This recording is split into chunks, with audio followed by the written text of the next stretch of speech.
आज हम समझने वाले हैं एक ऐसा टॉपिक जो सिर्फ एक बायोलॉजी का चैप्टर नहीं है, इनफैक्ट ये पूरी बायोलॉजी का फाउंडेशन टॉपिक है। ठीक है, आज हम समझेंगे कि कैसे हमारी इतनी कॉम्प्लेक्स बॉडी इतना परफेक्टली कोऑर्डिनेटेड वे में काम को डिवाइड करती है, कैसे डिसाइड करती है कि कौन सी सेल सपोर्ट करेगी, ट्रांसपोर्ट करेगी, मूवमेंट करेगी, या फिर कौन सी सेल जो है वो कंट्रोल और कोऑर्डिनेशन को मेंटेन करेगी। तो ट्रस्ट मी, अगर आप इस चैप्टर को अच्छे से समझ जाते हैं तो आपको आगे के आने वाले चैप्टर समझना बहुत आसान हो जाएगा। हेलो एवरीवन, वेलकम टू अड्डा 24/7। कैसे हैं आप सभी लोग? I hope you are doing great. My name is doctor Vinodini और आज हम समझने वाले हैं एक ऐसा टॉपिक जो सिर्फ एक बायोलॉजी का चैप्टर नहीं है, इनफैक्ट ये पूरी बायोलॉजी का फाउंडेशन टॉपिक है। ठीक है, आज हम समझेंगे कि कैसे हमारी इतनी कॉम्प्लेक्स बॉडी इतना परफेक्टली कोऑर्डिनेटेड वे में काम को डिवाइड करती है, कैसे डिसाइड करती है कि कौन सी सेल सपोर्ट करेगी, ट्रांसपोर्ट करेगी, मूवमेंट करेगी, या फिर कौन सी सेल जो है वो कंट्रोल और कोऑर्डिनेशन को मेंटेन करेगी। तो ट्रस्ट मी, अगर आप इस चैप्टर को अच्छे से समझ जाते हैं तो आपको आगे के आने वाले चैप्टर समझना बहुत आसान हो जाएगा। आप रिलेट कर पाएंगे क्योंकि ये फाउंडेशन चैप्टर है। तो बने रहिएगा वीडियो के एंड तक। तो चलिए, विदाउट वेस्टिंग एनी टाइम हम टॉपिक को समझना शुरू करते हैं। Let's begin.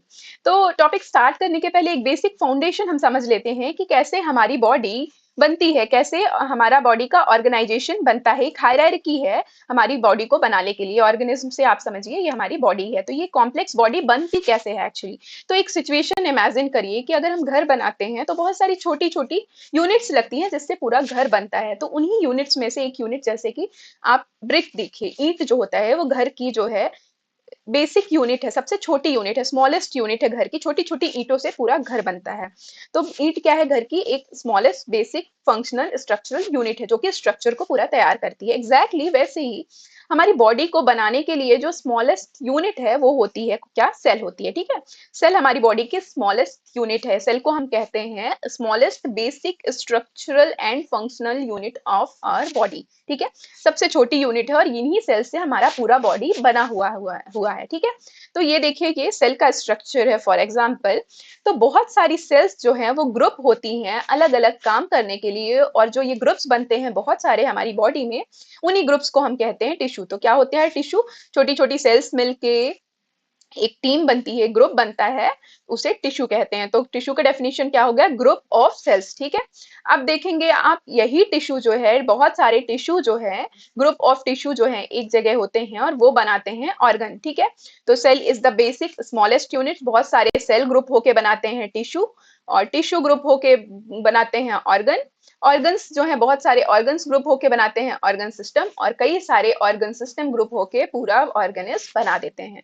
तो ये क्या है? हायरार्की लेवल है हमारी बॉडी का। हमारी बॉडी बनती कैसे है? सेल से टिश्यू, टिश्यू से ऑर्गन, ऑर्गन से ऑर्गन सिस्टम, और ऑर्गन सिस्टम से पूरा ऑर्गेनिज्म बन के तैयार हो जाता है। ओके, तो चलिए आगे बढ़ते हैं। अब आप इसी हायरार्की को एक एग्जांपल से समझिए कि जैसे हमारी बॉडी है उसमें बहुत सारे ऑर्गन सिस्टम है, like digestive system, respiratory system, nervous system.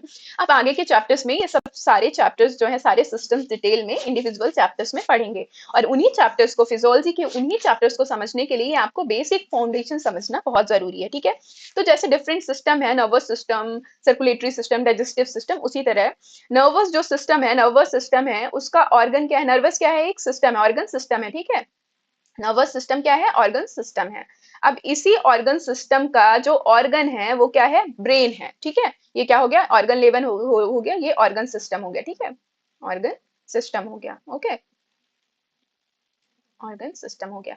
अब नर्वस सिस्टम हो गया एक ऑर्गन सिस्टम। ये किससे बना हुआ है? ऑर्गन से। ऑर्गन क्या है? ब्रेन है। अब ये ऑर्गन किससे बना हुआ होता है? टिश्यू से। तो और ब्रेन का क्या, कौन सा क्या टिश्यू है? नर्वस टिश्यू है। अब ये टिश्यूज किससे बने होंगे? सेल से। तो कौन सी सेल से? नर्व सेल से। अब फॉरवर्ड की तरफ मूव करते हैं, आपको अच्छे समझ में आएगा कि नर्व सेल क्या हो गई? सेल हो गई। ठीक है, फिर सेल से क्या बनते हैं? टिश्यू। तो बहुत सारी नर्व सेल मिलके क्या बनाई? Nervous tissue. नर्वस टिश्यू मिलके क्या बनाए? ब्रेन। और ये ब्रेन मिलके क्या बना है? Nervous system. ठीक है, और ऐसे ही बहुत सारे सिस्टम्स मिलके पूरा ऑर्गेनिज्म बन जाते हैं। ठीक है, likewise muscle cell, intestinal epithelial cell and hepatocyte cell, जो कि लीवर, इंटेस्टाइन और मसल बनाते हैं। ठीक है, आप डायग्राम से समझ रहे होंगे। ठीक है, ये एग्जांपल था। तो चलिए शुरू करते हैं अब हम टिश्यू से समझना।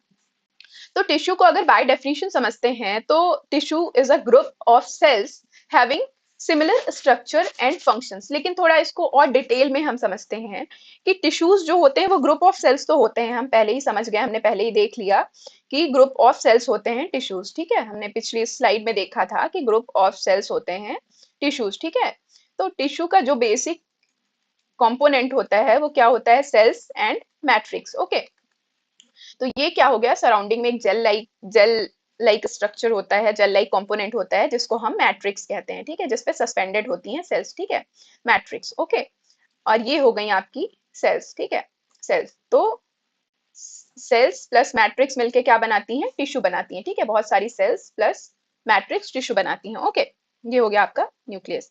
अब थोड़ा सा इसको डिटेल में समझते हैं कि डेफिनेशन बोलता है कि group of cells similar in structure and function. तो स्ट्रक्चर और फंक्शन सिमिलर हो ऐसा जरूरी नहीं है, लेकिन इनका ओरिजिन जरूर सिमिलर होता है। अब ओरिजिन क्या होता है ये हम नेक्स्ट स्लाइड में समझेंगे, अभी बस आप यहाँ पे डेफिनेशन को समझिए कि स्ट्रक्चर एंड फंक्शन में वेरी, स्ट्रक्चर एंड फंक्शन में वेरी, और सेम और सिमिलर, बट origin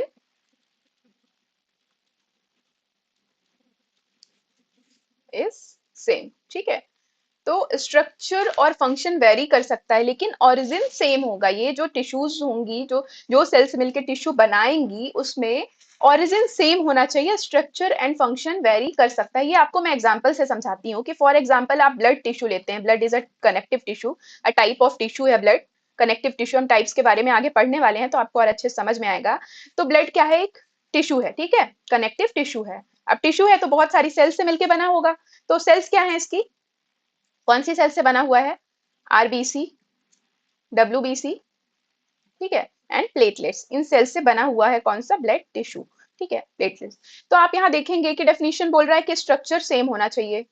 तो आरबीसी का सेव जो शेप होता है, स्ट्रक्चर, वो बाय कॉनकेव होता है, राइट। डब्ल्यूबीसी जो है वो एमोबॉइड स्ट्रक्चर होता है, उसका इरेगुलर शेप होता है, अमीबा लाइक स्ट्रक्चर होता है, ठीक है। तो अब आप देखेंगे कि इनका स्ट्रक्चर तो डिफरेंट हो गया, तो यहीं पे डेफिनेशन में थोड़ा डिफरेंस आ गया, ठीक है।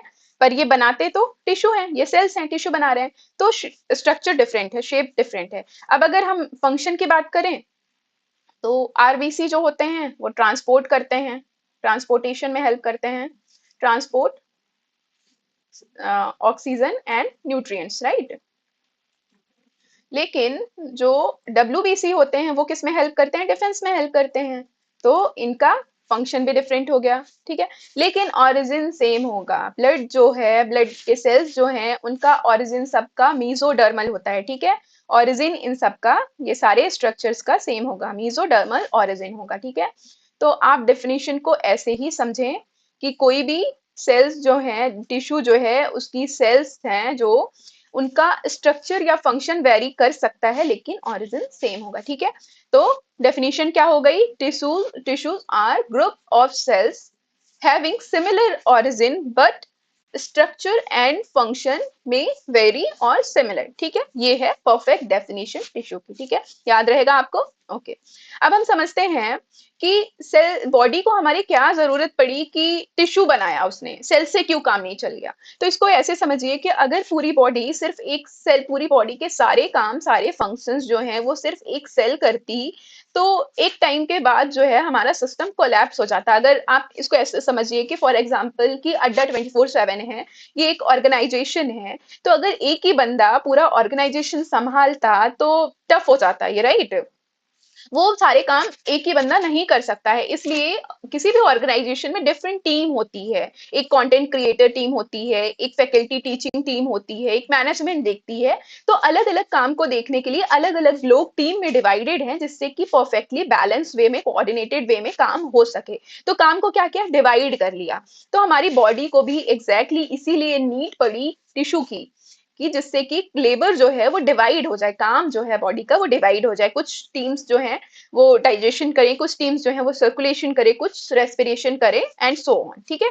तो ये टिश्यू हुआ क्यों, why tissue in multicellular organism, for the division of labour, labour divide करने के लिए, जिसकी वजह से स्पेशलाइजेशन आता है। लाइक स्पेशलाइजेशन मतलब कि हर टीम अपने अपने काम में स्पेशलाइज्ड है, एक्सपर्टीज है। जैसे कि एग्जैक्टली इंस्टीट्यूशन में जो कंटेंट क्रिएटर टीम है वो कंटेंट क्रिएशन में एक्सपर्टीज है, स्पेशलाइजेशन है उनका। टीचिंग वाले टीचिंग में, मैनेजमेंट वाले मैनेजमेंट में, एग्जैक्टली वैसे ही कि हर टीम अपने अपने काम में स्पेशलाइज्ड है, एक्सपर्टीज है, राइट। तो for the division of labour. Next is increased efficiency. अब जब पूरी बॉडी का काम जो है वो अलग अलग टीम कर रही है तो एफिशिएंसी भी बढ़ रही है। अगर एक ही बंदा करेगा तो वो उतना एफिशिएंटली काम नहीं कर पाएगा, तो to increase efficiency, right. For the coordinated response, अगर अलग अलग टीम जो है अलग अलग काम करेगी तो वो आपस में मिलजुल के कोऑर्डिनेट करके बहुत परफेक्टली काम को करेगी। तो फॉर द कोऑर्डिनेटेड रिस्पॉन्स, और इसी कोऑर्डिनेटेड रिस्पॉन्स से इंक्रीज्ड एफिशिएंसी से परफेक्टली बॉडी रन करती है, ठीक है। वो फिर कोई ऑर्गेनाइजेशन हो, नॉन लिविंग थिंग्स हो, या फिर हमारी बॉडी लिविंग थिंग हो, ठीक है। तो for complex body function possible, जो कॉम्प्लेक्स बॉडी फंक्शन है बॉडी का, जो हमारी बॉडी इतनी कॉम्प्लेक्स है तो इतने ऑर्गेनाइज बैलेंस कोऑर्डिनेटेड वे में जिससे काम कर पाए, ठीक है। तो moral of this story is की tissue are the team of cells with one goal. सबका काम यही है कि बॉडी को परफेक्टली रन करना है, तो सबका गोल सेम है, बस काम डिवाइडेड है। ओके, तो हम बहुत अच्छे से समझ गए व्हाट इज टिश्यू, राइट। तो चलिए, जो मैंने स्लाइड में ओरिजिन की बात करी थी कि सिमिलर ओरिजिन होता है, तो ओरिजिन के बारे में समझते हैं। हम बस थोड़ा सा बेसिक स्ट्रक्चर समझेंगे ओरिजिन का, बाकी डिटेल में आप डेवलपमेंटल बायोलॉजी में पढ़ेंगे, ठीक है। तो हम समझना शुरू करते हैं यहाँ पे कि ओरिजिन क्या होता है, ये कैसे डिसाइड होता है कि कौन सा टिश्यू, कौन सी सेल कौन सा काम करेंगी। तो ये डिसाइड करती हैं जर्म लेयर्स। जर्म का मतलब होता है जर्मिनेशन, ठीक है, जर्म लेयर। तो जब भी मेल और फीमेल गैमेट फ्यूज होते हैं, इस प्रोसेस को फर्टिलाइजेशन कहते हैं, तो जाइगोट बनता है, ठीक है। एक सिंगल सेल में मेल और फीमेल गैमेट, ये हैप्लॉइड सेल्स होती हैं, हैप्लॉइड सेल्स जो हैं वो फ्यूज होके बनाती हैं डिप्लॉइड सेल्स, जिसको कहते हैं जाइगोट। ये एक सेल बनती है, ठीक है, जाइगोट। अब ये जाइगोट फर्दर डिवीजन करती है, एक से दो सेल बनती हैं, ठीक है। अब ये दो सेल जाके फिर चार सेल बनती हैं, ठीक है। ये सब आप, अगर आपको बहुत अच्छे से नहीं समझ में आ रहा है तो डेवलपमेंटल बायोलॉजी में आप अच्छे से समझेंगे, लेकिन यहाँ के लिए जितना इंपॉर्टेंट है वो मैं समझा रही हूँ। ये 4 सेल्स जो है फिर जाके डिवाइड होती हैं कितने, 8 सेल्स में, ओके, 8 सेल में। और ये 8 सेल स्टेज जो होती है उसको हम कहते हैं मॉरुला स्टेज, ठीक है। ये एक बॉल लाइक फाउंडेशन होता है, ठीक है, ऐसा कुछ ऐसा ऐसा बनता है, 8 सेल्ड होता है ये, ठीक है। 8 सेल स्ट्रक्चर है, बॉल की तरह होता है, इसको हम कहते हैं मॉरुला। मॉरुला फिर कन्वर्ट होता है ब्लास्टुला में, फिर ब्लास्टुला गैस्ट्रुला में, और इसी गैस्ट्रुला स्टेज में गैस्ट्रुलेशन होता है, जिसमें कि ये बॉल लाइक स्ट्रक्चर जो था वो 3 लेयर्स में डिवाइड हो जाता है। वो 3 लेयर्स के कौन कौन सी हैं? आउटर वन इज एक्टोडर्म, ये आउटर है। Middle one is mesoderm and inner one is endoderm, ठीक है। ये सॉरी ई इंडोडर्म, ठीक है। अब आप यहाँ पे देख पा रहे होंगे, विजुअलाइज कर पा रहे होंगे कि एक बॉल लाइक स्ट्रक्चर था जिसको ऐसे बीच से कट किया गया फिर आपको दिखाया गया है। तो ये हो गई आपकी एक्टोडर्म, आउटर लेयर जो एक बॉल है, ठीक है। तो ये बाहर की तरफ जो हो गई वो एक्टोडर्म, इसके बाद जो होगी वो मीजोडर्म, और सबसे अंदर जो होगी वो इंडोडर्म। आप समझ रहे हैं ना, बॉल को बीच से कट कर दिया गया है और फिर आपको सेक्शन दिखाया गया है, तो ठीक है। ये हो गया आपका इंडोडर्म, ये हो गया आपका ब्लू वाला मीजोडर्म, और ये हो गया एक्टोडर्म। तो इन्हीं जर्म लेयर से जर्मिनेट होते हैं अलग अलग टिश्यूज, ठीक है। तो वो हम आगे समझेंगे, ठीक है। तो आपको समझ में आ गया कि कैसे टिश्यूज जर्मिनेट होते हैं, कैसे इनका ओरिजिन सेम होगा। तो यही इसी से कि जो एक टिश्यू है, फॉर एग्जांपल ब्लड टिश्यू है जो हमने लास्ट स्लाइड में देखा, तो ब्लड के जितने भी सेल हैं, ब्लड टिश्यू के जितने भी सेल हैं, वो सब ओरिजिनेट होंगे मीजोडर्म से ही। तो ओरिजिन हमेशा सिमिलर होगा, किसी भी टिश्यू में जितने भी सेल्स प्रेजेंट होंगे उनका ओरिजिन हमेशा सेम होगा, इधर एक्टोडर्म, मीजोडर्म और एंडोडर्म, ओके, ठीक है। तो चलिए आगे बढ़ते हैं। हम टिश्यू की डेफिनेशन समझ गए, जर्म लेयर समझ गए, अब हम समझते हैं टाइप्स ऑफ टिश्यूज। तो टाइप्स ऑफ टिश्यूज में हमारी बॉडी में मेजरली 4 टाइप्स के टिश्यूज प्रेजेंट होते हैं, ठीक है। कौन कौन से? Epithelial tissue, connective tissue, muscular tissue और नर्वस टिश्यू। अब ये सारे टिश्यूज जो हैं वो किसके बेसिस पे डिवाइडेड हैं? शेप के बेसिस पे, राइट, ठीक है। तो बेसिकली 4 टाइप्स के टिश्यूज होते हैं हमारी बॉडी में, epithelial tissue, connective tissue, muscular tissue और नर्वस टिश्यू। और इन्हीं टिश्यू का हर ऑर्गन में ये सारे टिश्यूज हर ऑर्गन में ऑलमोस्ट प्रेजेंट होते हैं, पर एवरी ऑर्गन में इनका जो रेशियो होता है वो अलग अलग होता है। जैसे कि अगर हमारा सर्कुलेटरी सिस्टम है, ठीक है, हार्ट है, ठीक है, तो हार्ट में अलग प्रोपोर्शन में मस्कुलर टिश्यू प्रेजेंट होगा, अलग प्रोपोर्शन में नर्वस टिश्यू प्रेजेंट होगा, कनेक्टिव टिश्यू और एपिथेलियल टिश्यू प्रेजेंट सारे टिश्यूज होते हैं ऑलमोस्ट, लेकिन हर टिश्यू में कैसे डिफरेंशिएट होता है कि कौन से ऑर्गन में कितना टिश्यू प्रेजेंट रहता है, वो उसके फंक्शन के अकॉर्डिंगली डिवाइडेड होता है। फंक्शन के अकॉर्डिंग डिसाइड होता है कि किस ऑर्गन में कौन सा टिश्यू कितने अमाउंट में प्रेजेंट होना चाहिए। कि जैसे कि अगर हम हार्ट की बात करें तो हार्ट का मेजरली काम क्या होता है, contraction, relaxation, pumping, blood pumping, ठीक है, पंप करता है। तो पंप करने के लिए क्या जरूरत होती है, कॉन्ट्रैक्शन एंड रिलैक्सेशन की, ठीक है। तो कॉन्ट्रैक्शन और रिलैक्सेशन में क्या, कौन सा टिश्यू हेल्प करेगा, मस्कुलर टिश्यू। मस्कुलर टिश्यू का काम है मूवमेंट, ठीक है, और इसका सबसे इंपॉर्टेंट काम होता है कॉन्ट्रैक्ट करना या रिलैक्स करना। स्ट्रेचेबिलिटी होती है इसमें, प्रोटीन्स प्रेजेंट होते हैं एक्टिन एंड मायोसिन, जो कि कॉन्ट्रैक्शन और रिलैक्सेशन में हेल्प करते हैं। तो हार्ट को सबसे ज्यादा फंक्शन क्या है, हार्ट का पंपिंग ऑफ ब्लड। पंपिंग के लिए क्या चाहिए, contraction and relaxation. Contraction and relaxation में कौन हेल्प करेगा, मस्कुलर टिश्यू। तो हार्ट में जो सबसे ज्यादा अमाउंट में प्रेजेंट होगा वो मस्कुलर टिश्यू प्रेजेंट होगा, राइट। तो ऐसे ही बाकी सारे ऑर्गन्स में भी जिसका जो फंक्शन है उसके अकॉर्डिंगली प्रेजेंट होते हैं टिश्यूज के का अमाउंट, ओके। तो एपिथेलियल टिश्यू का जो हमने ओरिजिन की बात करी, तो एपिथेलियल टिश्यू जो है वो ओरिजिनेट होता है तीनों जर्म लेयर्स से, एंडोडर्म, मेसोडर्म एंड एक्टोडर्म, ठीक है। कनेक्टिव टिश्यू जो होता है वो मेसोडर्म से ओरिजिनेट होता है, मस्कुलर टिश्यू जो है वो भी मेसोडर्म से ओरिजिनेट होता है, और नर्वस टिश्यू जो है वो एक्टोडर्म से ओरिजिनेट होता है। तो ये हम ओरिजिन के बारे में समझ गए, इन सबके बारे में डिटेल में हम समझेंगे वन बाय वन, ठीक है। तो एपिथेलियल टिश्यू बेसिकली कहाँ प्रेजेंट होता है, जहां पे कवरिंग होती है, प्रोटेक्शन करना होता है, या फिर कैविटीज की लाइनिंग में प्रेजेंट होता है, ठीक है। कनेक्टिव टिश्यू आप नाम से ही समझ पा रहे होंगे, जो कनेक्ट करता है, ठीक है। तो कनेक्ट करने का मतलब है कि सपोर्ट सिस्टम में या फिर लिंकिंग में, ऑर्गन्स की लिंकिंग में हेल्प करता है, ठीक है। मस्कुलर टिश्यू भी आप नाम से ही समझ रहे हैं कि जो मूवमेंट करता है, M for muscular and M for movement, तो लोकोमोशन एंड मूवमेंट में हेल्प करता है। Then nervous tissue, nervous tissue सबको पता है, नर्व कंट्रोल, जो कंट्रोल एंड कोऑर्डिनेशन में हेल्प करता है। तो आपको मैंने क्यों बोला था कि ये टॉपिक समझना आपको बहुत जरूरी है, क्योंकि आगे आने वाले चैप्टर्स में ये सारे चैप्टर्स इंडिविजुअली आपको पढ़ने हैं। कनेक्टिव टिश्यू का चैप्टर एक अलग है, सर्कुलेटरी सिस्टम। मस्कुलर सिस्टम, जो मस्कुलर टिश्यू का चैप्टर है वो लोकोमोशन एंड मूवमेंट है, और नर्वस का भी कंट्रोल एंड कोऑर्डिनेशन एक अलग से चैप्टर है। तो अगर आप आज अच्छे से समझ जाते हैं तो आगे के ये जो चैप्टर्स हैं, इंडिविजुअल चैप्टर्स हैं, वो आपको बहुत इजीली समझ आएगा, ठीक है। तो नाम से हम समझ पा रहे हैं कि किसका क्या फंक्शन होगा और कहाँ प्रेजेंट होंगे। एपिथेलियल जो कि प्रोटेक्शन और सपोर्ट में हेल्प करेंगे, कनेक्टिव जो कि कनेक्ट करने में हेल्प करेगा, मस्कुलर जो कि लोकोमोशन मूवमेंट में, और नर्वस जो कि कंट्रोल एंड कोऑर्डिनेशन में हेल्प करेगा, ठीक है। कनेक्टिव और मस्कुलर दोनों मेसोडर्म से अराइज होते हैं, नर्वस एक्टोडर्म से अराइज होता है, और ये तीनों जर्म लेयर से अराइज होता है, ठीक है। चलिए आगे बढ़ते हैं। यहाँ भी आप देख पा रहे होंगे स्ट्रक्चर्स की, ये एपिथेलियल टिश्यू का स्ट्रक्चर है, कनेक्टिव टिश्यू आप देख रहे हैं, मस्कुलर एंड नर्वस टिश्यू, ठीक है। चलिए अब डिटेल में आप समझेंगे। यहाँ भी आप देख सकते हैं कि जो कनेक्टिव टिश्यू है, ये देख रहे हैं ब्लड एंड लिम्फ है।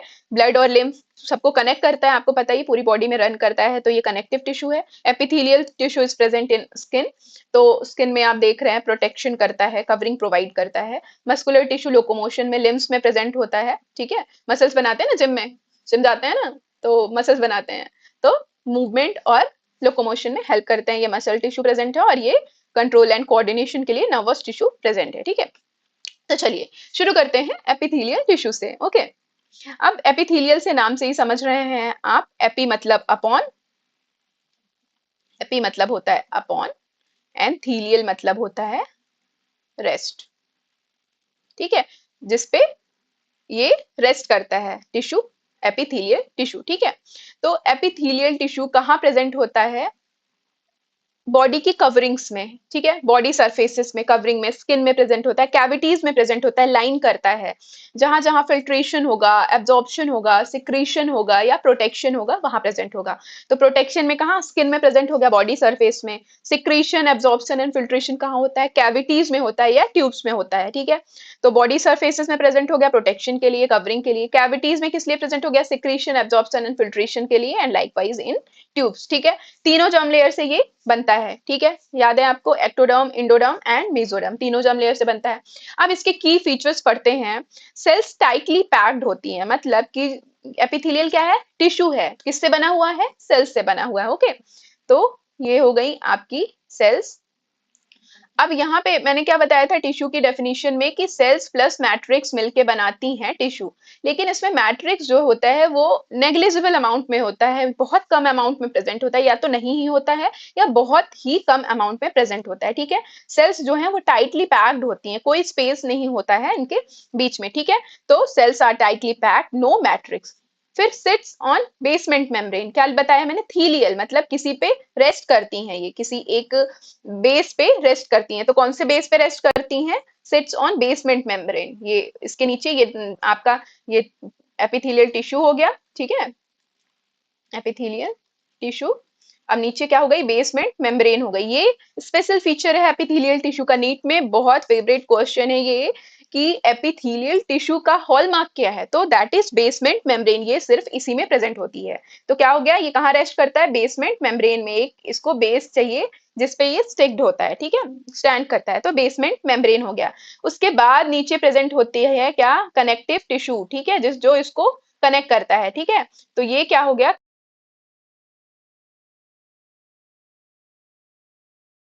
टिश्यू हो गया ये, ओके, कनेक्टिव टिश्यू हो गया। ठीक है, तो क्या हो गया, सेल्स आर टाइटली पैक्ड, फिर उसके बाद basement membrane, seats on basement membrane. फिर उसके बाद एक पॉइंट लिखा हुआ है आपका ए वेस्कुलर, कनेक्टिव टिश्यू तो प्रेजेंट है, ब्लड वेसल्स, कनेक्टिव टिश्यू मतलब ब्लड वेसल्स, ठीक है, जहां से ब्लड सप्लाई होती है, अभी समझेंगे।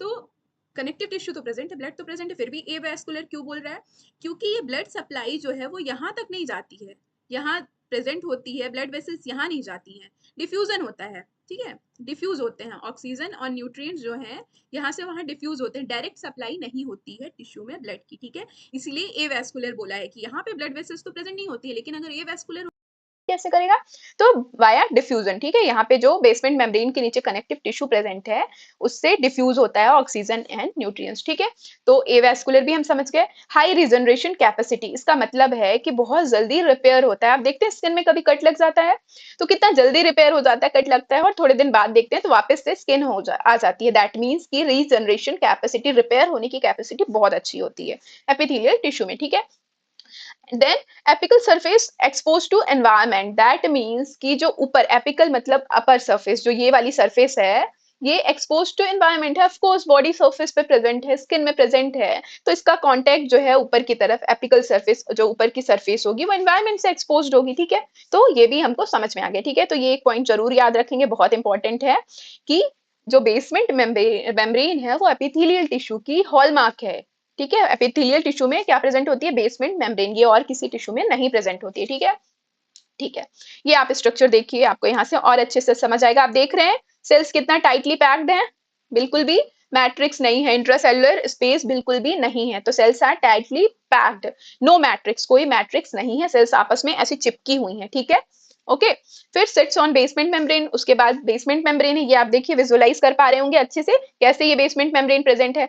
अब उसके नीचे क्या प्रेजेंट है, कनेक्टिव टिश्यू। ठीक है, लेकिन ए वैस्कुलर स्टिल बोल रहा है, ए वैस्कुलर, क्योंकि देखिए आप ये ब्लड वेसल्स तो हैं, ये देखिए ब्लड वेसल्स हैं, लेकिन ये यहीं तक हैं, ये कहीं यहाँ पे नहीं जा रही हैं, तो ए वैस्कुलर, यहाँ पे ब्लड सप्लाई नहीं होती है, स्टिल सरवाइव करता है। क्यों, क्योंकि डिफ्यूजन से ऑक्सीजन और न्यूट्रिएंट्स इसको मिलते रहते हैं। ठीक है, तो आपको ये पॉइंट भी क्लियर है, हाई रीजनरेशन कैपेसिटी, ये भी आपको समझ में आ गया। और apical surface expose to environment, ये देखिए ये वेब सरफेस है, ये एनवायरमेंट है, तो apical surface is expose to environment. ठीक है, समझ गए, चलिए आगे बढ़ते हैं। अब हम एपिथेलियल टिश्यू का टाइप समझते हैं, बहुत कंफ्यूजिंग है ये, लेकिन मैं आपको बहुत इजी वे में समझाऊंगी, आप कभी भी नहीं भूलेंगे। ठीक है, तो चलिए समझते हैं। ये लेयर्स के बेसिस पे डिवाइड होता है, ठीक है, और इनका शेप, इनका अपीयरेंस जो है, इनका फंक्शन बताता है, जैसे इंसानों में होता है एग्जैक्टली वैसे ही कि एपिथेलियल टिश्यू भी कैसे डिफ्रेंशिएट होते हैं इनके शेप और अपीयरेंस के बेसिस पे। ठीक है, तो चलिए समझते हैं।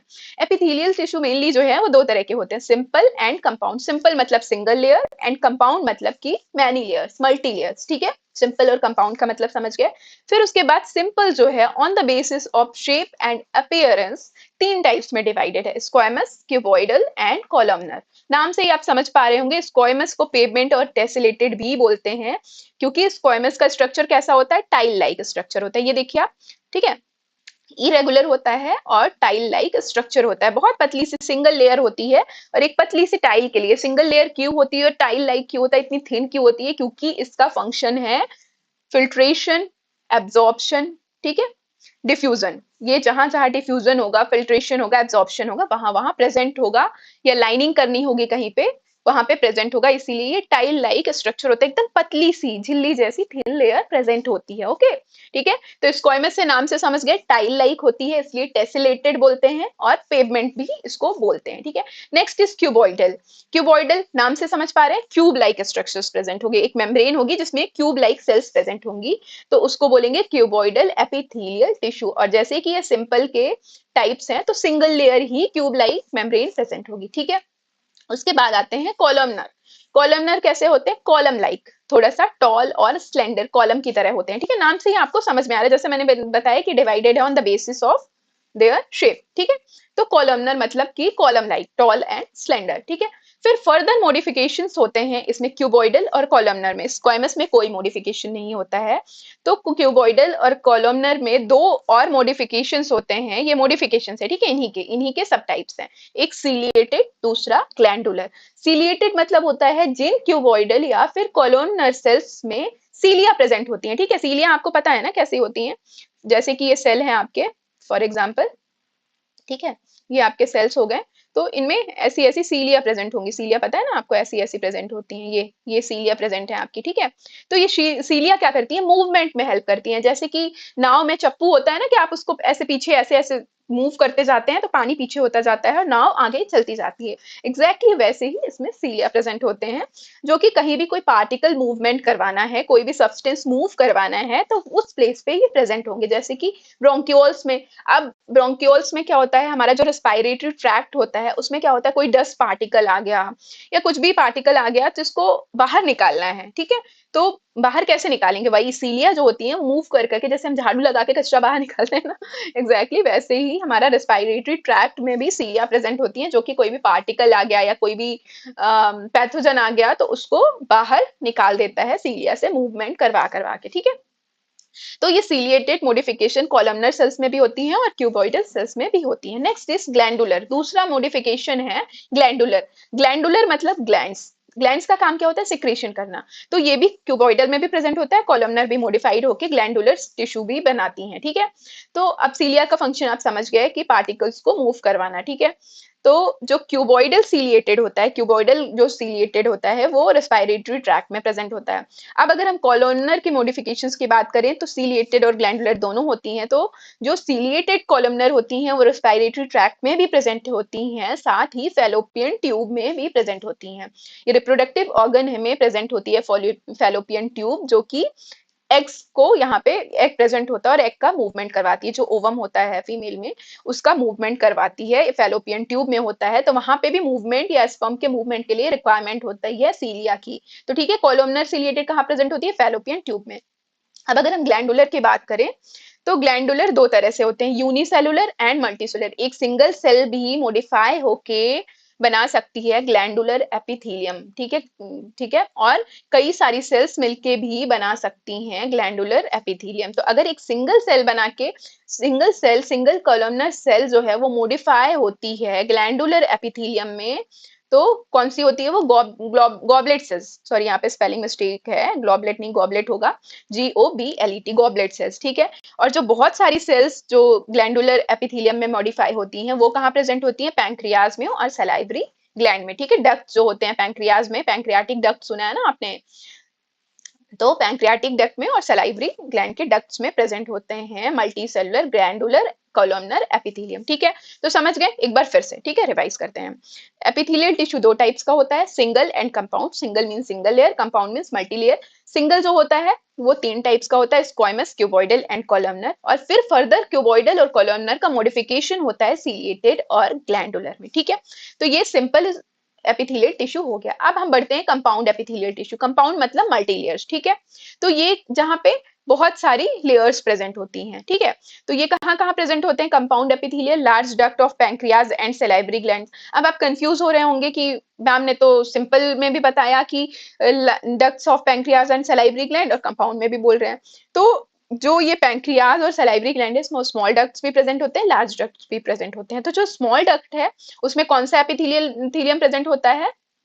Simple columnar glandular epithelium. लेकिन जो उसी के पैंक्रियाज के और सलाइवरी ग्लैंड के लार्ज डक्ट्स हैं उसमें प्रेजेंट होता है कंपाउंड एपिथेलियम। बक्कल कैविटी में और फेरिंग्स में भी प्रेजेंट होता है, ठीक है। अब एक और इनका टाइप होता है that is transitional epithelium. Transitional epithelium present होता है यूरिनरी ब्लैडर में। क्यों ट्रांजिशनल एपिथेलियल, मतलब ये अपना स्ट्रक्चर जो है ट्रांजिट कर सकता है, ठीक है। इसमें स्ट्रेचेबिलिटी होती है। ब्लैडर में क्या होता है, जब बहुत ज्यादा यूरिन हो जाती है तो वो थोड़ा सा स्ट्रेच होता है जिससे एकोमोडेट कर सके, बर्स्ट ना हो, ठीक है। तो उसमें स्ट्रेचेबिलिटी होती है, तो वहां पे कौन सा एपिथेलियम प्रेजेंट होता है, ट्रांजिशनल एपिथेलियम, ठीक है। आप समझ गए एपिथेलियल टिश्यू कहाँ कहाँ प्रेजेंट होता है और कौन कौन से टाइप्स होते हैं, ओके। एक बार फिर समझते हैं। स्क्वाइमस एपिथेलियम जो होता है वो टाइल लाइक स्ट्रक्चर होता है, नाम से समझ में आ रहा है, इसलिए इसको हम टेसेलेटेड एंड पेवमेंट बोलते हैं। फ्लैट सेल्स होती हैं, इसमें फ्लैट सेल्स होती हैं, ठीक है। तो सिंगल पतली झिल्ली सी लेयर होती है, इसीलिए इसमें इसका फंक्शन क्या होता है, डिफ्यूजन, ठीक है। कहाँ प्रेजेंट होती है, लाइनिंग ब्लड वेसल्स को लाइन करती हैं और लंग्स के एल्वियोलाई में प्रेजेंट होती हैं, ठीक है। Lining of the blood vessels और air sacs of the lung that is alveoli, ठीक है। क्यूबॉइडल का शेप कैसा होता है, क्यूब लाइक होता है। अब ट्यूब लाइक होता है, इसका काम क्या होता है, सिक्रीशन एंड एब्जॉर्प्शन, ठीक है। कहाँ प्रेजेंट होती है, ट्यूब्स ऑफ द किडनी, जो पीसीटी होती है, प्रॉक्सिमल कॉन्वोल्यूटेड ट्यूब्यूल होती है या डीसीटी होती है, तो ट्यूब्स ऑफ द किडनी में प्रेजेंट होती है। Ducts of the salivary gland and pancreatic glands में, ठीक है। कॉलमनर में का शेप कैसा होता है, tall and slender column like shape होता है, ठीक है। तो ये हेल्प करता है एब्जॉर्प्शन में, म्यूकस सिक्रीशन में, और ये प्रेजेंट कहाँ होता है, stomach, intestine and respiratory tract में, ठीक है। आई गेस आपको अब अच्छे से समझ में आ गया होगा, ठीक है। थोड़ा सा यहाँ पे स्ट्रक्चर भी देख लेते हैं। स्क्वाइमस का जैसा बोला था कि फ्लैट सेल्स होती हैं, टाइल लाइक होती हैं, तो आपको दिख रहा है ये टाइल जैसा स्ट्रक्चर बना हुआ है, ठीक है। टाइल लाइक होती है फ्लैट सेल्स, ठीक है। टाइल लाइक फ्लैट सेल्स होती हैं, राइट, फ्लैट सेल्स होती हैं, ठीक है। और फिर आप ये देख रहे हैं क्यूबॉइडल, ट्यूब लाइक स्ट्रक्चर्स है, क्यूबॉइडल, ठीक है। यहाँ पे भी आप देख पा रहे होंगे क्यूब लाइक स्ट्रक्चर है, ठीक है। और ये हो गई कॉलमनर, ठीक है, दिख रहा है कॉलम की तरह, टॉल एंड स्लेंडर, इसमें भी आप देख पा रहे हैं। ये देखिए सीलिया, मैंने बताया था ना मॉडिफाइड कॉलमनर एंड क्यूबॉइडल, तो ये होती हैं सीलिया, ठीक है, जो कि मूवमेंट में हेल्प करती हैं, सीलिया हो गई, ठीक है। अब अगर इनके न्यूक्लियस की बात करें तो इसका जो न्यूक्लियस होता है वो सेंटर में होता है, इसका जो होता है वो बेसल होता है, ठीक है, बेसल होता है, ठीक है, क्योंकि ऐसे बड़ा हो गया तो नीचे पहुंच गया उसका न्यूक्लियस, ठीक है। और ये कंपाउंड एपिथेलियम देख रहे हैं, मल्टी लेयर्स है, one layer, second layer, third, ठीक है, बहुत सारी लेयर्स प्रेजेंट हैं इसमें भी, ठीक है। तो ये मल्टी लेयर हो गया, ओके। तो समझ गए होंगे आप अच्छे से एपिथेलियम, ठीक है। ये ग्लैंडुलर एपिथेलियम बताया था, कॉलमनर और क्यूबॉइडल जो है वो मॉडिफाई होकर ग्लैंडुलर एपिथेलियम भी बनाती हैं। तो ये ग्लैंडुलर एपिथेलियम में मॉडिफाई हो गई, ये देखिए कॉलमनर सेल्स हैं, कॉलमनर सेल्स हैं, और इसमें ये देखिए क्यूबॉइडल है, ठीक है, क्यूबॉइडल है। तो ये ग्लैंडुलर एपिथेलियम में मॉडिफाई हो गए, ठीक है। तो चलिए we are done with epithelial tissue, ठीक है। अब मूव करते हैं कनेक्टिव टिश्यू की तरफ। कनेक्टिव के नाम से आप पहले ही समझ चुके हैं, जो कनेक्ट करता है वो कनेक्टिव टिश्यू होता है, ठीक है, बॉडी की फ्रेमवर्क को बनाता है। ये सबसे ज्यादा प्रेजेंट होता है हमारी बॉडी में, जो मोस्ट अबंडेंट टिश्यू है वो कौन सा है, कनेक्टिव टिश्यू है, ठीक है। पूरी बॉडी में प्रेजेंट होता है, वाइड स्प्रेडली प्रेजेंट होता है, ठीक है। अब जैसे कि एपिथेलियल टिश्यू में हमने पढ़ा था कि सेल्स बहुत कॉम्पैक्ट होती हैं, तो जो कनेक्टिव टिश्यू है उसमें कॉम्पैक्ट नहीं होती हैं, उसमें कैसा होता है, स्कैटर्ड होती हैं, बहुत सारा मैट्रिक्स प्रेजेंट होता है। जैसे कि एपिथेलियम में कम मैट्रिक्स प्रेजेंट था, तो जो कनेक्टिव टिश्यूज है उसमें बहुत सारा मैट्रिक्स प्रेजेंट होता है, और उसी मैट्रिक्स में सस्पेंडेड होती हैं सेल्स एंड फाइबर्स, ठीक है। सेल्स भी प्रेजेंट होती है, ये देख पा रहे हैं आप, ये सेल्स हैं, ओके। ये फाइबर्स हैं, बहुत सारे प्रेजेंट हैं, फाइबर्स हैं, और ये मैट्रिक्स है, ठीक है, मैट्रिक्स है, ओके, मैट्रिक्स है, ठीक है। तो इसमें क्या होती है, सेल्स जो हैं या फाइबर्स जो हैं वो सस्पेंडेड होते हैं मैट्रिक्स में, और ये क्या करता है, कनेक्ट करता है, बाइंडिंग करता है, प्रोटेक्शन देता है और सपोर्ट देता है, ठीक है। इसका जो मेजर कंपोनेंट होता है वो है वही ground substance that is matrix, and fibres present होते हैं, दो तरह के फाइबर्स होते हैं, collagen and elastin, okay, elastin, ठीक है। कोलेजन क्या करता है, स्टिफ होता है, थोड़ा स्ट्रेंथ प्रोवाइड करता है, ठीक है। कोलेजन जो है वो स्ट्रेंथ प्रोवाइड करता है, और इलास्टिन जो होता है वो फ्लेक्सिबिलिटी प्रोवाइड करता है, थोड़ा सा फ्लेक्सिबिलिटी प्रोवाइड करता है, ठीक है, ठीक है। ये जो कोलेजन होता है वो व्हाइट फाइबर से बना व्हाइट फाइबर होता है, व्हाइट फाइबर्स होते हैं। और जो इलास्टिन होता है वो येलो फाइबर होता है, ठीक है। येलो फाइबर आप डायग्राम में भी देख पा रहे होंगे कि ये देखिए येलो फाइबर है, ठीक है। तो ये क्या हो गया, इलास्टिन, और ये हो गया कोलेजन, ठीक है। अब सेल्स की बात करें तो वही आरबीसी हो गई, डब्ल्यूबीसी हो गया, प्लेटलेट्स हो गया, ठीक है। तो ये हो गए इसमें सेल्स। तो बेसिकली इसका जो कंपोनेंट होता है वो क्या होता है, मैट्रिक्स, फाइबर्स एंड सेल्स, ठीक है। लेकिन ये फाइबर वाले में कुछ एक्सेप्शंस भी होते हैं, वो हम आगे पढ़ेंगे। कुछ हो सेल्स इसमें कुछ होता है, कोई कोई कंपोनेंट होता है जिसमें कि फाइबर्स प्रेजेंट नहीं होते हैं, ठीक है। तो चलिए समझते हैं। ये देखिए आप एक और डायग्राम देख लीजिए कनेक्टिव टिश्यू का। ये हो गए आपके, ये मैट्रिक्स हो गया, ये सेल्स प्रेजेंट हैं, ये फाइबर्स प्रेजेंट है, ठीक है। तो फाइबर्स कौन कौन से, कोलेजन और इलास्टिन है। कोलेजन स्ट्रेंथ प्रोवाइड करता है, इलास्टिन फ्लेक्सिबिलिटी प्रोवाइड करता है। मैट्रिक्स है सेमी फ्लूइड और solid, depends on the type of tissue, ठीक है। कौन सा टिश्यू है उस पर डिपेंड करता है, ठीक है। सेल्स कौन कौन सी प्रेजेंट होती हैं, fibroblast, macrophages, mast cells, RBC, WBC, ठीक है। फाइब्रोब्लास्ट क्या करता है, फाइब्रोब्लास्ट का फंक्शन होता है सिक्रीट फाइबर्स, ठीक है। फाइबर सिक्रीट करता है ये, ठीक है। मैक्रोफेजेस का क्या फंक्शन होता है, मैक्रोफेजेस फेगोसाइटिक सेल्स होती हैं, फेगोसाइटिक सेल्स होती हैं। ये कोई भी पैथोजन अगर एंटर करता है तो उसको फेगोसाइटोज मतलब इनगल्फ कर लेती हैं, ईट कर लेती हैं, ठीक है। तो फेगोसाइटिक सेल्स होती हैं। मास्ट सेल्स क्या होती हैं, सिक्रीट करती हैं histamine, histamine, heparin, heparin and serotonin, serotonin, ठीक है। सेरोटोनिन, ठीक है। ओके तो ये इनके फंक्शंस हो गए, ठीक है। कनेक्टिव टिश्यू समझ के अब बढ़ते हैं टाइप ऑफ कनेक्टिव टिश्यू। तो जैसे हम एपिथेलियल टिश्यू के टाइप्स पढ़े, एग्जैक्टली वैसे ही कनेक्टिव टिश्यू के भी डिफरेंट टाइप्स होते हैं, ठीक है। तो तीन तरह के होते हैं connective tissue, loose connective tissue, dense connective tissue and specialised connective tissue. अब आपको समझ में आ रहा होगा, लूज कनेक्टिव टिश्यू नाम से ही, डेंस कनेक्टिव टिश्यू भी और स्पेशल। लूज कनेक्टिव टिश्यू में क्या होता है, कनेक्टिव टिश्यू के कंपोनेंट्स क्या क्या कहते हैं, फाइबर्स, सेल्स एंड मैट्रिक्स, ठीक है। तो लूज कनेक्टिव टिश्यू में क्या होता है, लूजली प्रेजेंट होते हैं क्या, फाइबर्स, ठीक है। लूज कनेक्टिव टिश्यू में जो फाइबर्स का अरेंजमेंट होता है वो लूजली होता है, लूज अरेंजमेंट होता है, ठीक है, और कम होते हैं इसमें, ठीक है। ये देख रहे हैं आप, कहीं भी प्रेजेंट है और कम प्रेजेंट है, ठीक है, लूजली। कहीं कहीं पे जरूरत होती है किसी किसी पार्ट में कि बहुत ज्यादा रिजिड नहीं होना चाहिए वो पार्ट, तो वहां पे लूज कनेक्टिव टिश्यू प्रेजेंट होगा। जैसे कि एग्जांपल है एरियोलर टिश्यू और एडिपोज टिश्यू, ठीक है।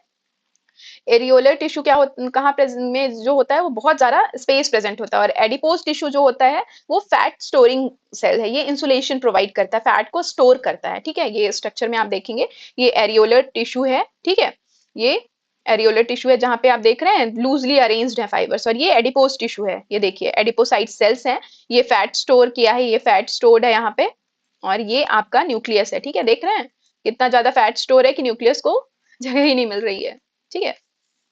तो एडिपोज टिश्यू के डेंस में क्या होता है, बहुत डेंसली पैक्ड होते हैं फाइबर्स, लूजली नहीं प्रेजेंट होते, डेंसली पैक्ड होते हैं। डेंस में क्या होता है, एक रेगुलर होता है, रेगुलर, और एक होता है इरेगुलर, ठीक है। दो तरह के होते हैं डेंस, रेगुलर एंड इरेगुलर, ठीक है। रेगुलर जो होता है उसका एग्जाम्पल है लिगामेंट एंड टेंडन, ठीक है। लिगामेंट टेंडन आप समझते हैं, लिगामेंट जो होता है वो बोन को, बोन और बोन को अटैच करने में, जो बोन और बोन के अटैचमेंट के बीच में प्रेजेंट होता है उसको लिगामेंट बोलते हैं, और टेंडन होता है जो बोन को मसल से अटैच करवाता है, बोन को मसल से अटैच करवाता है, ठीक है। उसके बीच में बोन और मसल के अटैचमेंट के बीच में टेंडन प्रेजेंट होता है, और बोन के अटैचमेंट के बीच में लिगामेंट प्रेजेंट होता है। कंफ्यूज नहीं होंगे, इसको टी ऐसे याद रखेंगे, T for tissue, tissue that attaches muscle, ठीक है। टिश्यू दैट अटैचेस मसल, तो टिश्यू, बोन क्या हो गया, टिश्यू हो गया, दैट अटैचेस टू मसल, वो क्या है, tendon. Tissue that attaches to muscle ऐसे याद रखेंगे, ठीक है। लिगामेंट जो बोन से बोन को कनेक्ट करता है, ठीक है। फिर स्किन हो गई। इरेगुलर जो डेंस कनेक्टिव टिश्यू होता है उसमें फाइबर्स इरेगुलरली अरेंज होते हैं, देख रहे हैं आप। रेगुलर में कैसे, रेगुलर एक पैटर्न में एक अरेंजमेंट है, और इसमें इरेगुलरली फाइबर्स प्रेजेंट है, कहीं भी कोई भी फाइबर प्रेजेंट है। ये ऐसा अरेंजमेंट इसलिए होता है जिससे कि डिफेंस कर सके, स्किन में ऐसा फाइबर अरेंजमेंट रहता है जिससे कि कोई भी पैथोजन अटैक करे तो डिफेंड कर सके, एंटर ना कर पाए। यहाँ से अटैक किया तो ये फाइबर आ गया, यहाँ से अटैक किया तो ये फाइबर आ गया, यहाँ से अटैक किया तो ये फाइबर आ गया, ओके, ठीक है। फिर आता है स्पेशलाइज कनेक्टिव टिश्यू। अब स्पेशलाइज कनेक्टिव टिश्यू में क्या होता है, दो टाइप्स के होते हैं, skeletal and fluid. On the basis of presence of type of matrix, ठीक है, किस टाइप का मैट्रिक्स प्रेजेंट है, सॉलिड या फ्लूइड या लिक्विड, ठीक है। तो स्केलेटल होता है सॉलिड, जिसमें सॉलिड मैट्रिक्स प्रेजेंट है। हमने स्लाइड में देखा था ना कि मैट्रिक्स जो है वो सेमी फ्लूइड भी हो सकता है, सॉलिड ग्राउंड सब्सटेंस भी हो सकता है, तो ठीक है। तो स्केलेटल में जो मैट्रिक्स प्रेजेंट होगा वो सॉलिड होगा और फ्लूइड में जो होगा वो सेमी सॉलिड होगा, ठीक है, सेमी फ्लूइड होगा। स्केलेटल का एग्जांपल है बोन एंड कार्टिलेजेस, फ्लूइड का एग्जांपल है ब्लड एंड लिम्फ। बोन जो होती हैं वो स्ट्रेंथ प्रोवाइड करती हैं और कार्टिलेज अगेन थोड़ा लूज होता है। और बोन्स जो है वो कई बार ब्लड सेल्स को भी सिक्रीट करती हैं। जो लार्ज बोन्स होती हैं उनका जो बोन मैरो पार्ट होता है वो ब्लड सेल सिक्रीट करता है, फॉर्म करता है, ब्लड फॉर्मेशन में हेल्प करता है। और कार्टिलेजेस जो प्रेजेंट होती हैं वो थोड़ा फ्लेक्सिबल जहाँ पे पार्ट होता है, जहाँ पे थोड़ा स्ट्रेचेबिलिटी की जरूरत होती है वहां प्रेजेंट होता है, जैसे कि नोज टिप पे प्रेजेंट होता है या ईयर्स पे प्रेजेंट होता है यहाँ पे, ठीक है। तो कार्टिलेजेस ब्लड और लिम्फ जो है वो फ्लूइड स्पेशलाइज कनेक्टिव टिश्यू है, ठीक है। तो हम इसके बारे में भी समझ गए। यहाँ डायग्राम में थोड़ा सा और समझते हैं कि लूज कनेक्टिव टिश्यू का एग्जांपल क्या था, एरियोलर एंड एडिपोज। तो ये देखिए एरियोलर का एग्जांपल, ये एडिपोज का एग्जांपल, ठीक है। फिर आप ये देखिए डेंस रेगुलर, डेंस दो तरह के होते हैं, रेगुलर एंड इरेगुलर। रेगुलर देखिए कितना प्रॉपरली एक पैटर्न में फाइबर्स अरेंज्ड है, इरेगुलर में देखिए रैंडमली कहीं भी किधर से भी फाइबर्स बन रहे हैं, ठीक है। डेंसिटी वाइज देखेंगे तो यहाँ की डेंसिटी बहुत कम है, यहाँ थोड़ा ज्यादा है और यहाँ थोड़ा और ज्यादा, ठीक है। ये हो गया। अब आते हैं third, that is muscular tissue. अब muscular tissue, M for muscular and M for movement, जहां भी मूवमेंट की रिक्वायरमेंट होती है वहां पे मस्कुलर टिश्यू प्रेजेंट होता है, ठीक है। ये मूवमेंट करवाता है, कॉन्ट्रैक्शन करवाता है, ठीक है। कॉन्ट्रैक्शन कौन करवाते हैं, मसल्स में प्रेजेंट होते हैं दो protein, that is actin and myosins, ठीक है। यही एक्टिन और मायोसिन्स जो है वो मूवमेंट में हेल्प करते हैं। तो मसल्स क्या प्रोवाइड करती हैं, स्ट्रेचेबिलिटी, कॉन्ट्रैक्टिबिलिटी, इलास्टिसिटी, ठीक है, ये प्रोवाइड करती हैं मसल्स। अब ये एक मसल का आप स्ट्रक्चर देखेंगे कैसा होता है थोड़ा डिटेल में। मसल जो है वो बहुत सारे बंडल्स से, मसल बंडल्स से बनी हुई होती है, ठीक है। मसल बंडल्स कैसे कि फॉर एग्जांपल आप समझिए ऐसे कि बहुत सारी पतली पतली लकड़ियां आप देखते होंगे ना, जंगल से लोग लकड़ियां एक बंडल में बांध के घर ले जाते हैं खाना बनाने के लिए, गाँव में या जंगलों में, पहाड़ों में।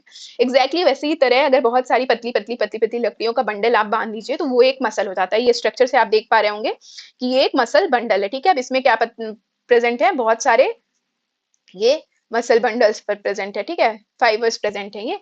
फिर इसके अंदर भी पतले पतले फाइबर्स प्रेजेंट होते हैं, फिर उसके अंदर भी प्रेजेंट होते हैं और फिर उसके अंदर भी पतले पतले, ठीक है। तो ये मसल का जो स्ट्रक्चर है वो कुछ ऐसा बनता है कि एक पतली पतली फाइबर्स होते हैं, फिर उसके अंदर और पतले, फिर उसके अंदर और पतले पतले फाइबर्स प्रेजेंट होते हैं, ठीक है। अब मसल्स के टाइप पे आते हैं तो तीन तरह के मसल के टाइप होते हैं, skeletal muscle, smooth muscle and cardiac muscles, ठीक है। स्केलेटल मसल की अगर हम बात करते हैं तो ये वॉलेंट्री होती है, स्ट्रिएटेड होती है और सोमैटिक होती है। दैट मीन्स वॉलेंट्री मतलब कि जिसको आप कंट्रोल कर सकते हैं, ठीक है। स्केलेटल मसल्स कहाँ प्रेजेंट होती हैं, हमारी लिम्स में प्रेजेंट होती हैं, टंग में प्रेजेंट होती हैं और डायफ्राम में प्रेजेंट होती है। तो आप कंट्रोल कर सकते हैं हैंड का मूवमेंट या लेग का मूवमेंट, जब आप जैसे चाहें कर सकते हैं। तो ये क्या है, कंट्रोल में है, आपके कंट्रोल में है, दैट मीन्स वॉलेंट्री, ठीक है, वॉलेंट्री है, ठीक है। स्ट्रिएटेड मतलब स्ट्रिएशंस प्रेजेंट होते हैं। तो स्केलेटल मसल्स कैसी होती हैं, ऐसी होती हैं, ठीक है। ये देखिए कुछ ऐसा स्ट्रक्चर होता है और ऐसे ऐसे स्ट्रिएशंस प्रेजेंट होते हैं इसमें, ठीक है, ऐसे ऐसे स्ट्रिएशंस प्रेजेंट होते हैं इसमें। ये स्केलेटल मसल का डायग्राम हो गया, ठीक है। अब ये क्या होता है, मल्टी न्यूक्लिएटेड होता है, मतलब मोर देन वन न्यूक्लियाई इसमें प्रेजेंट होता है, बहुत सारे न्यूक्लियाई इसमें प्रेजेंट होते हैं, ठीक है। ये मल्टी न्यूक्लिएटेड होते हैं, ठीक है। समझ में आ गया। वॉलेंट्री, स्केलेटल मतलब स्केलेटन, आप ऐसे समझिए, स्केलेटन कहाँ प्रेजेंट होता है, लिम्स में, टंग में और डायफ्राम में, ठीक है। ये तीन एग्जांपल है। अब कैसे समझेंगे, स्केलेटल है, हाथ को मूवमेंट करवा रहे हैं, दैट मींस वॉलेंट्री है, ठीक है। और स्ट्रिएशंस प्रेजेंट होते हैं, मल्टी न्यूक्लिएटेड प्रेजेंट होते हैं। ये स्ट्रक्चर याद करेंगे आपको सारी प्रॉपर्टीज याद हो जाएगी, ठीक है।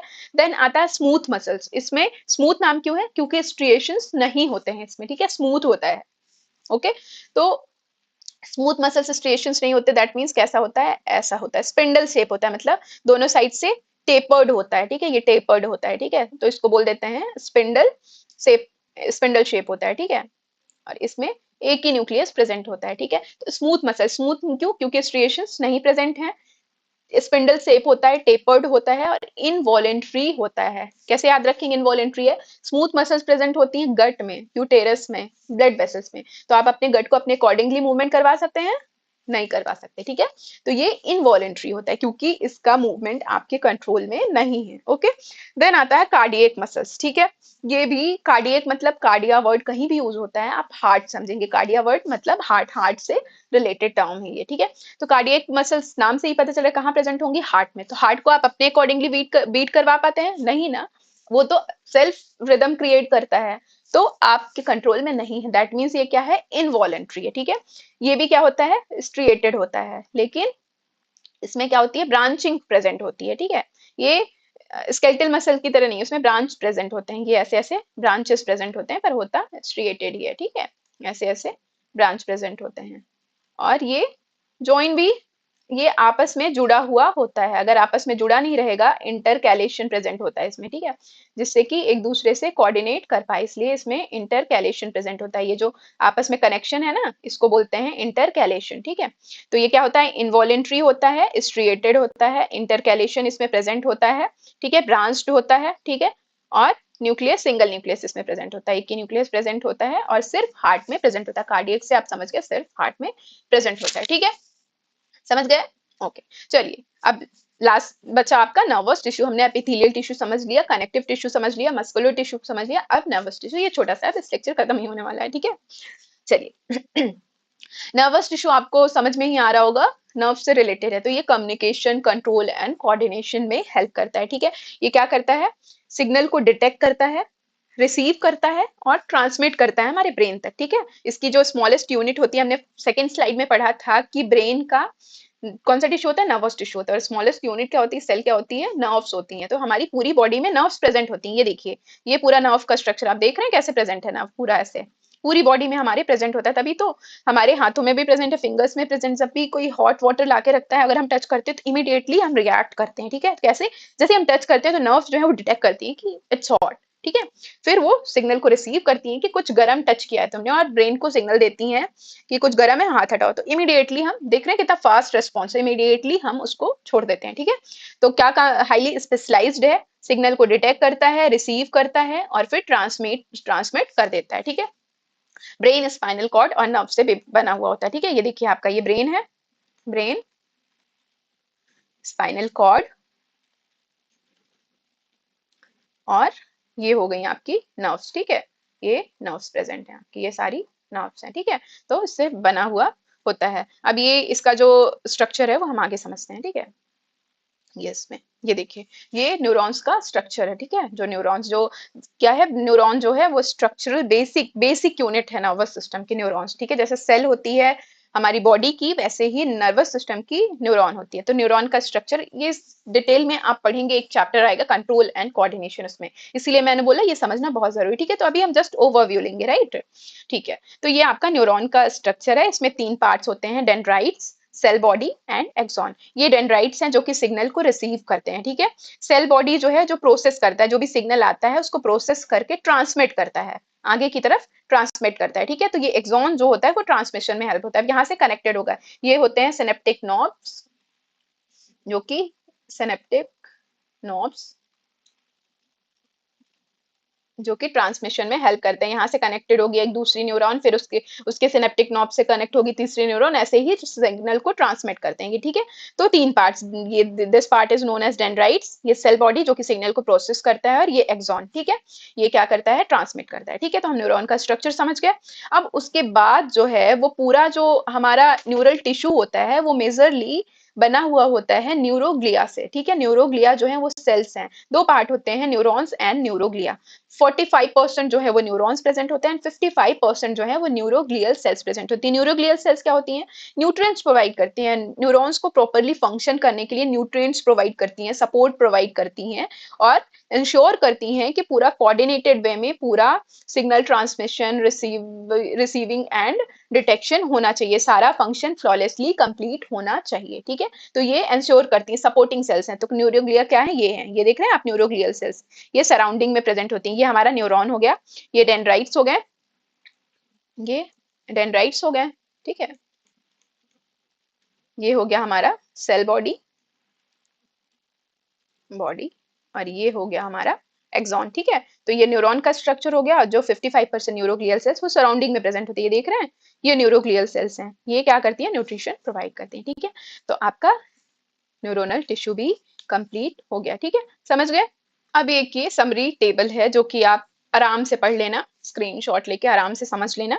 ये यहाँ पे epithelial tissue, connective tissue, muscular tissue और नर्वस टिश्यू के बारे में समराइज किया है, उनके टाइप्स, उनका ओरिजिन, उनका फंक्शन और उनके एग्जांपल्स, ठीक है। आप उसका स्क्रीनशॉट लेके आराम से समझ लेना, वही सब चीजें इसमें दी हुई हैं समराइज वे में जो मैंने समझाया है, ठीक है। सो आई होप कि आपको लेक्चर समझ में आया होगा, और जैसे कि ये फाउंडेशन ऑफ द बायोलॉजी है तो आई गेस कि फाउंडेशन बनाया होगा आपको, जो कि हेल्प करेगा आगे के चैप्टर्स को समझने में। Okay, so thanks for watching, and if you like the video, please like, share and subscribe. And if you have any query about any part of the lecture or any topic, please ask in comment section. Okay, bye bye.